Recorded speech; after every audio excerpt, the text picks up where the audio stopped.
Hello and welcome to Sunbury. This is the home of something important in the history of cricket. It's just outside of Melbourne. We've heard of the Melbourne Cricket Ground being historic, but there's something that predates that. I didn't know all this. Well, I knew sort of, but I didn't know the details. For that, I have my hosts, Neelam and Arvind. Hello. To thank for. Now, Arvind is not just the hostess with the mostest. He's a sports freak, a sports fanatic who has all kinds of trivial information and the not so trivial about sport, any sport. Let me introduce you to Arvind Vasudevan. Nice. He's our guide and he'll tell us what this is all about. Tell us about this place. What is this beautiful place all about? It's a beautiful day outside Melbourne today. The sun is shining, the skies are blue, a little bit of a crisp winter air. What better time than to come to this lovely piece of history? You sound like someone just starting off a test series. Absolutely. On television. Absolutely. The soundscape over here is peppered with the sound of the local crow, and that's what the crow sounds like here. We are at this historic venue. Sounds like a community ground for Sunbury. Well, it is. But it dates back over a century. Behind me is a game called Australian Rules Football, all belonging to a very popular league called the Australian Football League. Not the same rules as Australian soccer or the world soccer, not the same rules as rugby, but not the same rules as American football either. It's a combination of all of it, making it a unique sport just to Australia. But these grounds have seen other stories. To tell that story, we have our expert commentator here, Arvind Vasudevan. Howdy. So in the backdrop of the Ashes beginning yesterday, what's going on here, Arvind? So it's a very interesting part of the Ashes history. So many years ago, almost 150 years ago, Australia went to England and actually won a game on tour in England there. So the English dramatically burnt the bales and said the Ashes of cricket were born because England lost that particular match. And then England came over a couple of years later and played in Australia a 3-game series. And England won 2 games on that series, and they were given on this ground a little urn because they had now won the trophy. And in that urn, it is said to be believed at this very ground that the ashes of the original bales were put in that urn by the captain then, Bligh, who actually married the woman who presented in the urn, by the way. This guy didn't let an opportunity go past. And therefore was born the first Ashes series on this very ground. So it is a huge part of that history of where that game has come from and has gone to, and it's 150 years since that event took place. So what a fantastic part of history.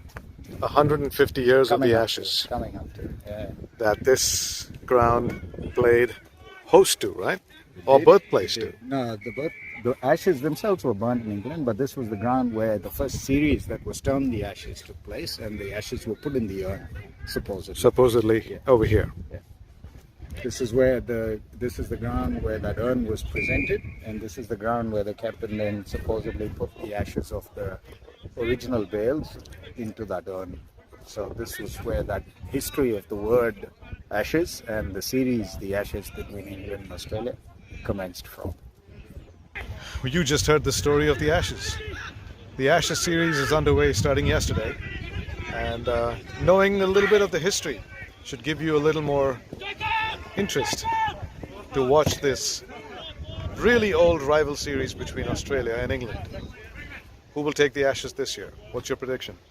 I'd say England's probably going to take it out. I'd love for Australia to win, but I have a strong feeling England have just played different, and teams haven't adapted to them yet or worked them out with baseball, as they call it. And I think England will still come out winners. I'm predicting actually a tighter series than most think. So I'd say 3-2 to England. 3-2 to England. Keep this in your mind. If you want to bet against him, do so. But in the meanwhile, enjoy the game and enjoy this new thing called AFL, if you get to see it on your television screen. Now there's another thing about history here. If you see that clock tower back there, that plays a very significant role and sort of ties into what, well, I'm trying to do and what I am a part of. The same 150-year-old history, more than 155 years of Rotary. And how's Rotary involved in this whole thing? Well, we'll hear from Neelam Vasudevan telling us that story. The Rotary Club Tower that you're seeing there was constructed by the Rotary Club of Sunbury and then presented to the citizens in recognition of Sunbury being the birthplace of the Ashes. Sunbury is a site where a tiny terracotta urn, believed to be a perfume bottle, was bought by Lady Janet Clark at an Egyptian bazaar, presented to Ivo Blythe, the captain of English touring team of 1882-83. Now, although the date of presentation is still not confirmed, it is generally thought the urn was presented at Christmas in 1882. Private game at Sir William Clark's Rupert's Wood mansion. Thank you, Neelam, for that insightful piece of information which not many people do know, not even Rotarians. Well, that's it, folks. And I think it's good that you're part of it today, here with us, and you're in person to see it all. Yes, Rotary has embedded itself in the lives of many people silently, in many ways. And here in Melbourne, outside of Melbourne in Sunbury, with cricket and the Ashes, very much a towering presence. No pun intended, but that is the truth. For all of us, from all of us here, enjoy the Ashes. And join Rotary. Create hope for the world. And let's all build a world where no one dies waiting for an organ. So from all of us here at Sunbury, Arvind, Neelam, and myself, Anil. I just want to say, it is the birthplace of the Ashes, and the whole concept of the Ashes came from burning bales of cricket stumps. So let the Ashes we remember be the metaphorical bales that were consigned, and let it not be the ashes of the people that are waiting for organ donations. So please follow Anil's path, follow the Rotary Club, and donate generously, both from the point of view of the organs and from a financial sense, and let those ashes only remain consigned to cricket. Well, we're competing with all the noise at the back and the sport. Hopefully you can hear all of this good stuff. Enjoy your time. Thanks for joining us.